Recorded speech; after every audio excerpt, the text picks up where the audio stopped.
Here is Jimmy Clitheroe as the Clitheroe Kid with Peter Sinclair, Patricia Burke, Danny Ross, and Diana Day in... Jobs for the Ladies.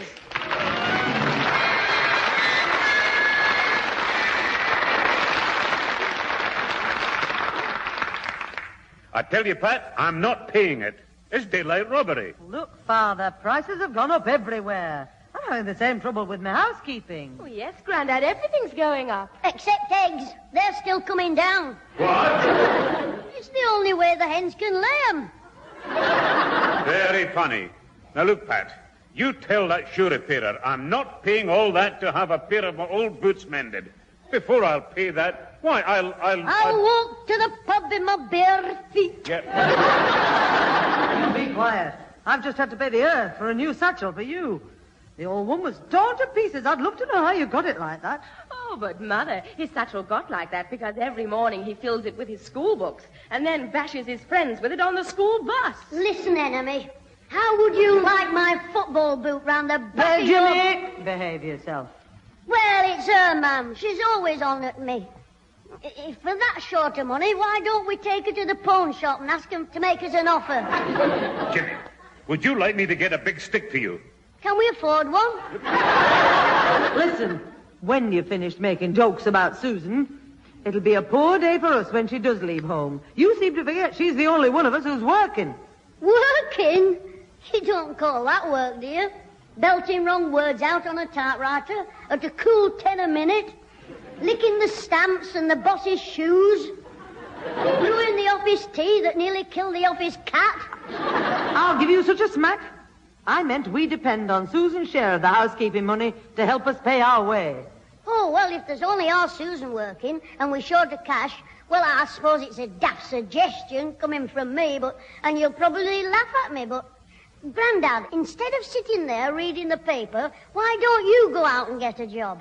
Why don't I go out and what? Oh, I'm sorry, I forgot. Today's Sunday. And you won't live to see Monday if you don't behave. Yes, just ignore him, Grandad. Him and his silly talk.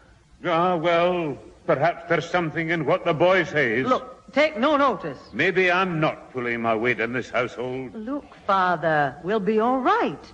I can find some part-time It's hard work. when you come to the twilight of life and suddenly you learn the truth about yourself from the lips of a wee boy. You've set him off now, Jimmy Clitheroe. Aye, you've been managing all this time, Pat. With not enough money and never a single word of complaint. Well, the answer's just staring me in the face. Plain as a bike staff. And you know what it is? Yes, Grandad. Me mum marries Alfie, you win the pools, we sell our Susan, and we all live happy ever after.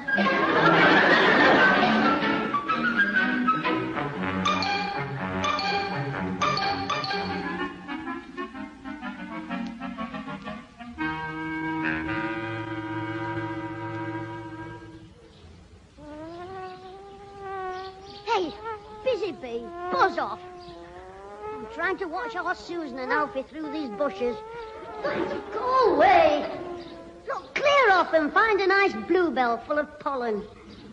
I'll get your daft head stuck in it. Look, Alfie, I didn't come out here to have a row with you. I just want to sit in a deck chair for 5 minutes and think about something sensible. Yeah, well, before you think about something sensible, you think about me. You listen to me. I've had enough. Are you here? Oh, no. Talk about the worm turning. This one's done a double somersault. Look, I don't need your advice with my problems. I shall make up my own mind about this. But you haven't got a mind. I mean, have a problem. You're right. I haven't now. This new job's on offer, and I'm taking it. When the man comes to see me, I shall accept. So put that in your pipe and smoke it. I don't smoke a pipe. No, the smoke just comes from his brain. You've upset me, you have. No thought for me when you make your plans, just, that's it, Alfie. That's what I've decided, Alfie. If you don't like it, you know what you can do, Alfie. I know what I'd do, Alfie. Belter one. Hello, Jimmy the Earwigs here again. What do you want? I want a word with Fearless Alf, the Susan tamer. Hey, well done, Alfie. You weren't half telling her off just then. Go on, follow it up. Twist her arm round her back. Put a half Nelson on her. Hey, you be quiet, I'll sort you out. Now listen, Nelson, Susan. There's only one thing I want to hear from you. Kiss me, Alfie. Kiss me, Alfie. Laurel, I want to know whether you're still going to take this other job. The answer is yes. I'm not turning down the chance of another £3 a week with Harrison's for you or anybody else. Another £3 a week, Susan? Will you need an office boy? Oh, shut up. You haven't heard about this new job. She has to travel. She'll probably be away from home 2 or 3 days a week. And nights. What? £3 more wages and she'll be away 2 or 3 days a week?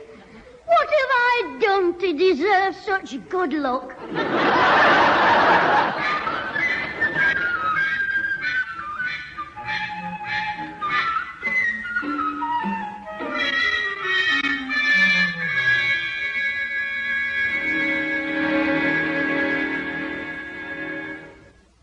Yes, Mrs. Clitheroe. The moment you told me about your financial straits, I immediately swung into action. Yeah, well, Humphrey, we're not exactly on the breadline yet. Oh, that's what I like about you, Mrs. Clitheroe. Cheerful in adversity.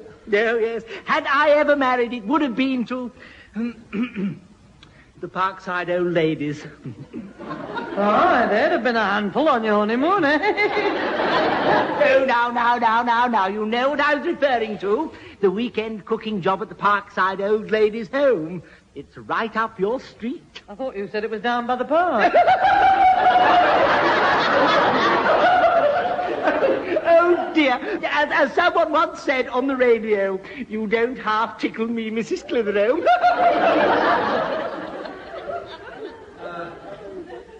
Am I interrupting something personal? No, Mr. Higginbottom, come in. Mrs. Clitheroe was just tickling me, making me laugh.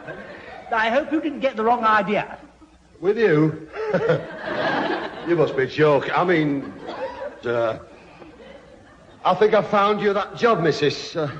Job? Yeah, that's right. You know, you told the old pain in the wife you were looking for a part-time job, so she got you fixed up. But I think I'm already fixed up. What was the job? Charwoman at the bingo hall. Charwoman? Charming. You shut your face. It's 3 mornings a week, Mrs. 20 new pence an hour, soap and bucket provided. Oh, really? What kind of a woman do you think Mrs. Clitheroe is? Expecting her to do such menial, degrading work. My missus does it. But I think Mr. Brocklebank's already got me a job, Mr. Higginbottom, looking after some old ladies. Is he one of them? It's part-time work at the old ladies' home, relieving the regular chef on Saturdays and Sundays, and he tells me the pay's very good. Oh, well, that's it then. I hope the job will suit, Mrs. No, it'll be all right once it's definitely fixed, and I've told the family. So until then, Humphrey, not a word about the old ladies. Not a word about what, old ladies? Hello, Ray Darley's is back again. Hello, Mr. Higginbottom. Hey, Mr. Brocklebank, what's this about some old ladies? It's nothing, James, nothing. So, Mr. Sinclair's not in then, Mrs. Clitheroe? No, he's gone to, mow the Rose and Crown bowling green. Yes, and guess what he's oiling the lawnmower with? The first time they've seen the blades with a froth on.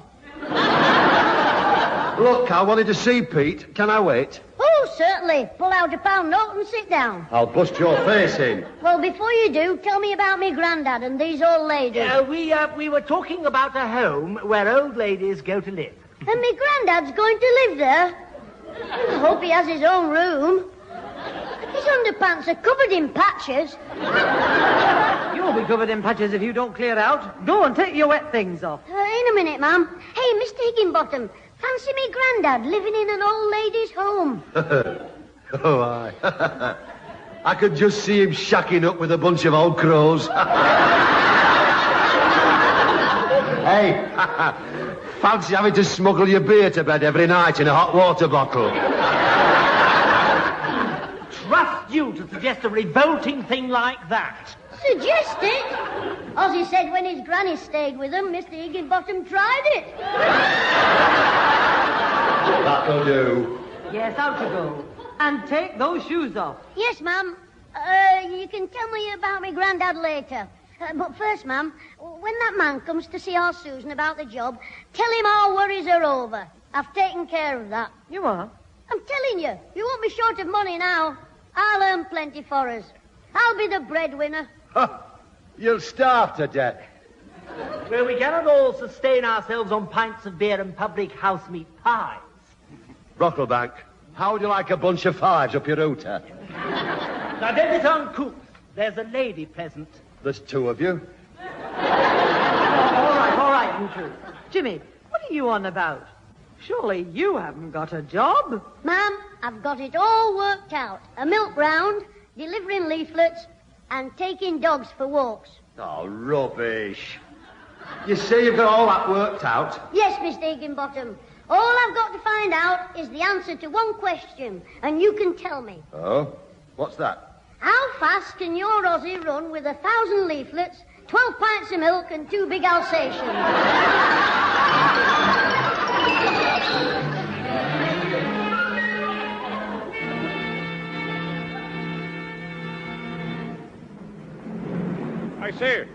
I say, you there. Look, me? Yes, I'd like your assistance. My name is Charterhouse. Basil Wilberforce Charterhouse. Hard luck, mate. One of those. Cocky, eh? Don't you cocky me, cocky. Look, that's a big cab. Do you want to engage it or not? I don't know. I'm looking for Lilac Avenue, a house, but I don't know where it is. Well, it's just round the... I could run you round there if you like. Well, I don't like. Oh. All I want is to find this house. I've mislaid the number, but it's some people called Clitheroe. Well, it's round the corner in Lilac Avenue there. Number 33, if you're willing to take the risk. Pardon? You said you were looking for Clitheroes. That can be dangerous, even in broad daylight. Look, my name's Charterhouse. Now, it's obvious you don't know me. And it's obvious you don't know the Clitheroes. Or else you'd want a police escort. What in heaven's name are you on about? Are they dangerous or something? Well, one of them is young Clitheroe. Young Clitheroe? The son. The only son. You'd never find more than one like him. I'm glad you warned me. Anyway, it's his mother I wish to see. She's been recommended for the post of relief cook at an old ladies' home which comes under my control. So I wish to see if she's a suitable kind of person. Oh, she's all right, Mrs. Clitheroe. In fact, I don't know how such a nice woman managed to have such a cheeky son. Really? I take it that there's this boy and his mother and father. Mother and grandfather. An old Scots gent with a face like a boiled haggis. Well, it's the mother I want. Well, 33 they live at, just round the corner there, and don't say you weren't warned.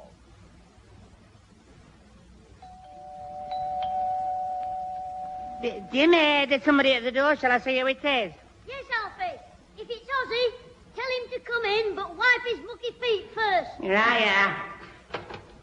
How do you do? Clitheroes? No holes.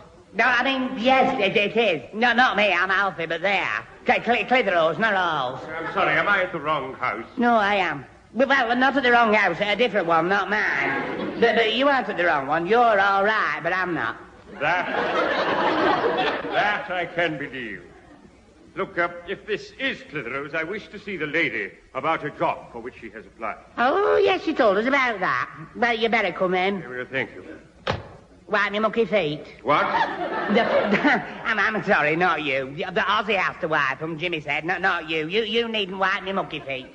Are you trying to be offensive, or are you just stupid? No, I'm not trying to be. I couldn't help it. I just forgot myself for a minute. But no, forgot what I was saying. Well, I didn't forget, but I think I'll go and get Jimmy. Well, kindly get somebody. Anyone will do, so long as they can speak English. Jimmy's here. Not Ozzy, it's a man. A man? What does he want? He wants to see Susan about that job. Only he called her a lady. He must be as daft as you. Yes, he is. Don't be cheeky. Oh, you mean he's not as daft as you? No, he's not. I mean, I'm not. Oh, see, they'll talk. All right, I'll see him. I'll tell him how smashing our Susan is. She's got to get that job, Alfie. Hello, mister. I'm Jimmy Clitheroe. Oh, I've heard about you. She's not in, mister, but I can tell you all about her. What do you want to know? Thank you, but I don't wish to talk to you about her. When will she be in? I don't know. Alfie, how long will Scraggy Neck be? I'm not sure. I've to say shut up. You call her Scraggy Neck? Oh, that's just a nickname, a joke. Strange sort of joke. Have you no respect? Still, I suppose your mother is to blame for allowing you to say it to her. She doesn't allow him. Every time she hears him call her Scraggy Neck, his mother tells him off. All right, Alfie. The man wants to know when she'll be back. Well, she shouldn't be long. She's only gone to the dress shop to buy some hot pants. She wears hot pants at her age? I think they're disgusting. Oh, well, she won't wear them at work. She'll wear a miniskirt. Miniskirt? Yes, she wears a smashing clothes, doesn't she, Alfie? Oh, yeah, lovely. Yeah, and she's pretty and very clever. And she doesn't mind working late and being away from home. Wouldn't you mind her being away from home? You and your grandfather? I mean, she wouldn't be able to do any housework or cooking at the weekends. Don't worry about that. She never does any. What? No, she's smashing at office work and that. But she can't cook. If she tried to boil an egg, she'd burn the water. She can't cook? Yes, she can. She's not a bad cook. She just doesn't get much practice. Shut up. I tell you, mister, we won't miss her. She can't cook. Take no notice of Alfie. He doesn't want her to go away because he's her boyfriend. Her boyfriend? A young man like you? I don't understand. Neither does anybody else. But she likes him, so he must have something. Mind you, it's well hidden. Don't be funny. We love each other, and that's all that matters. And when we've got enough money, we'll get married and clear off, and she won't have to be bothered with you anymore. You mean she'd go away and leave this boy here? Well, the sooner the better. Well, I wouldn't have believed it. Well, mister, if you're going to wait to see her, would you like to come in the living room and have a cup of tea? No, thank you. I have no wish whatever to see her now. Oh, you mean I've told you all you want to know about her? More than enough. I'm very grateful that I did talk to you now, otherwise I might never have found out what kind of woman she was. Oh, well, I'm glad I've helped. So am I. Well, I'll be off now. I shall write to her in due course. Well, ta-ra, Mr. Charterhouse. Mr. Charterhouse. Goodbye. Goodbye, Mr. Charterflight. The house. Well, I'll fix that for her, all right. Wait till she comes in. She'll be over the moon. Yeah, well, she might be, but I'm not. But I don't want to go in away every week, and I'll tell her when she comes in. Hey, she won't be. They're not going away, but coming in. What are you on about now? Susan, she's not coming in soon. She was taking her hot pants to the office. I mean, she was getting her hot pants, but then she had to go to the office for an hour, so she wouldn't be wearing pants. But not the hot ones, just the ordinary. I mean, just what she always... The phone's ringing. Yes, Alfie. I think you were saved by the bell. Hello, Clitheroe's hot pants shop. I beg your pardon. Is Miss Susan Clitheroe there, please? No, she's out. She's at work. Well, I am speaking from her place of work, and she's not here. Well, she was going there. Mind, there's 3 of them in her office. She might be moving around. I know there are 3 of us, Parsons, Mortimer, and Potts. I am Mortimer, and she is not here. Well, maybe she's with the parson, or the potty one. Potts, I mean. Miss Clitheroe is not in the building, and she promised to come in for an hour today. Well, she's going there. She's probably being held up by her hot pants. I mean, she's buying some. To wear at home, I mean. When she goes to the office, she'll take them off. Look, I don't know what you're talking about, but if Miss Clitheroe comes home, will you tell her to come round to the office immediately? You understand? All right, keep your wig on. Maybe she's not going to come, now that she's getting a new job. New job? What do you mean? Her new job. The fella's just been round here to see her about it. Mr. Charterhouse, they call him.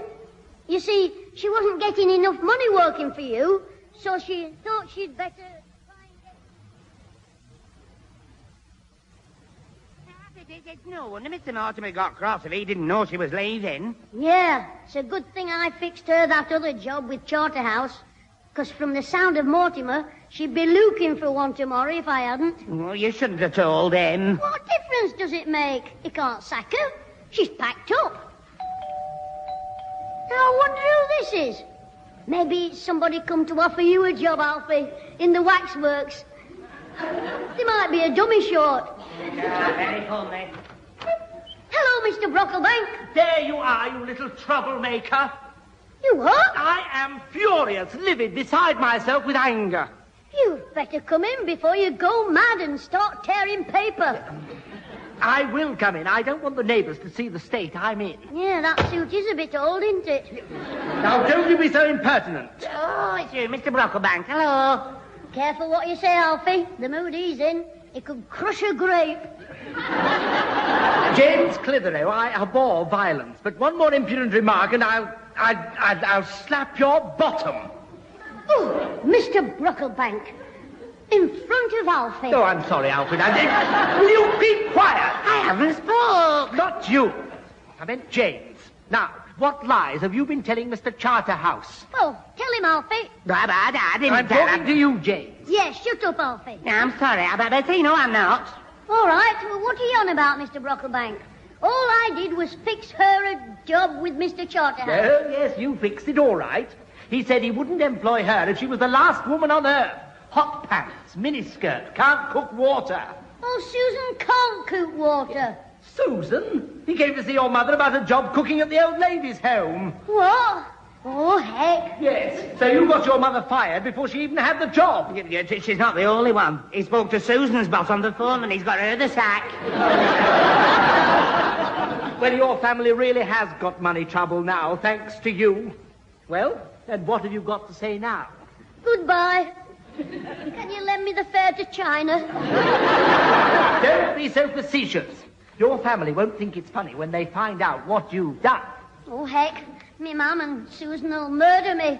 And after they've finished, me granddad will kill me. There's only one thing could save me from him. Well, what's that? If I could fix him a job at £100 a week as a test pilot in a brewery.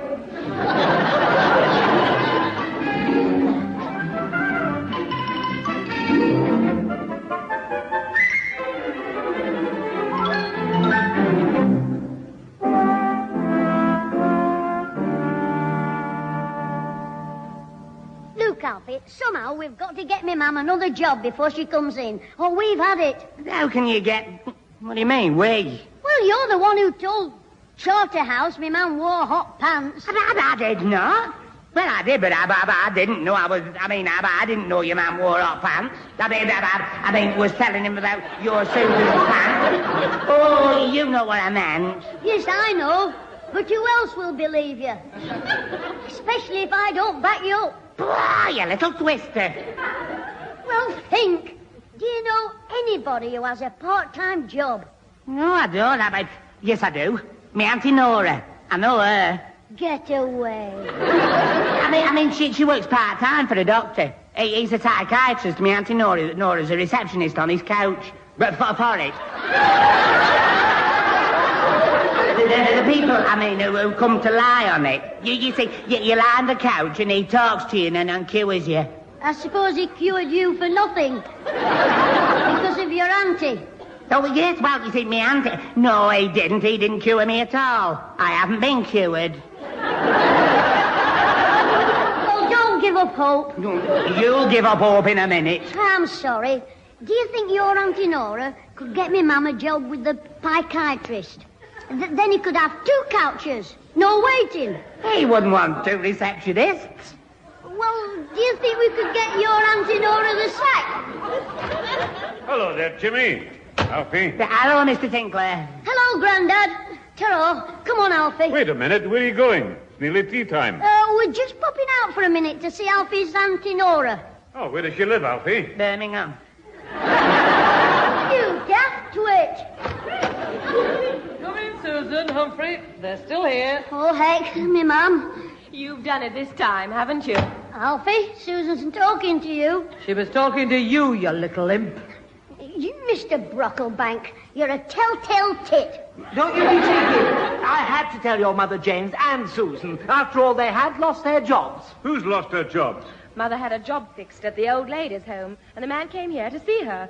Unfortunately, he met that cheeky brother of mine who told him a pack of lies and lost her the job. Then he phoned up Susan's boss and got her the sack.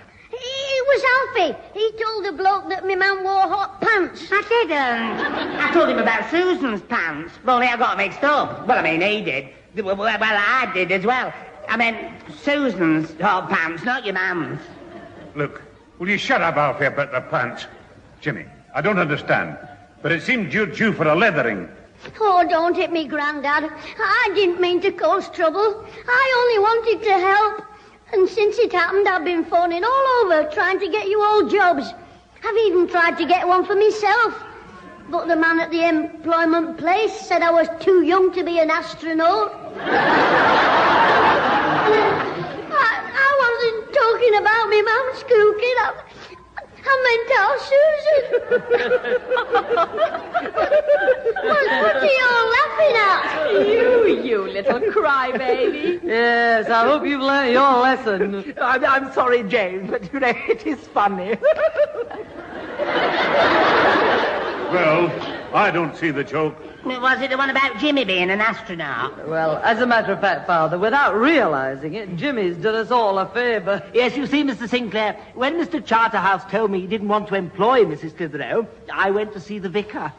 Well, he knew of another place looking for a weekend cook, and I fixed it up. Yes, at £1 more as well. And when I got to the office, Mr. Mortimer begged me to stay on, and he's given me a £3 a week rise to match the other offer. Well, you rotten lot. You let me think I was going to be trampled on by the Highland Bull. It serves you right. Oh, shut up. Hey, Ma'am, since I got you both more wages, how about me having a rise in my pocket money? You cheeky young monkey. James, you are a caution. I hope you don't mind me walking in, but the back door was open. Oh, come in. You're welcome, Mr. Higginbottom. Aye, maybe to you, but not to everyone, I don't think. What do you mean, Heggie? I've just left my boss. He sent for me to ask why I wanted to pack up driving a taxi for him. I didn't know you wanted to give up the taxi. Neither did I, but it seems someone rang him up and said I wanted to give up my taxi because I was fed up not being able to drink and drive. Alright. And then he asked for me job. Who was it? He said his name was Peter Sinclair. I never rang up your boss. I know that. You haven't got a high-pitched boyish voice and a phony Scottish accent. But we all know who has, don't we? Jimmy, you wicked little... Where is he? Jimmy, where are you going? I'm going to look for a job in Siberia. Come back! Come back here, Jimmy!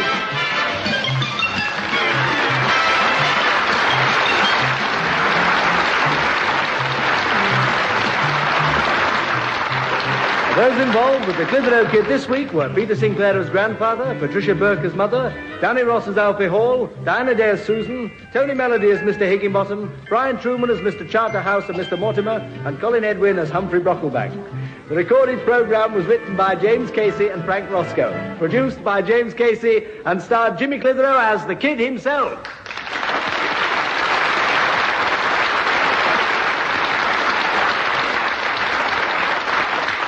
You'll be surprised to know I didn't get smacked. Mr. Brocklebank talked them round before I got home. And when I came back, I'd got a job to help out. So my granddad just told me off. Well, I haven't got a job exactly. I've got my own business. Starting next week outside the cricket ground, I'm going to wash cars for the people who go to the game. 25 new pence a time.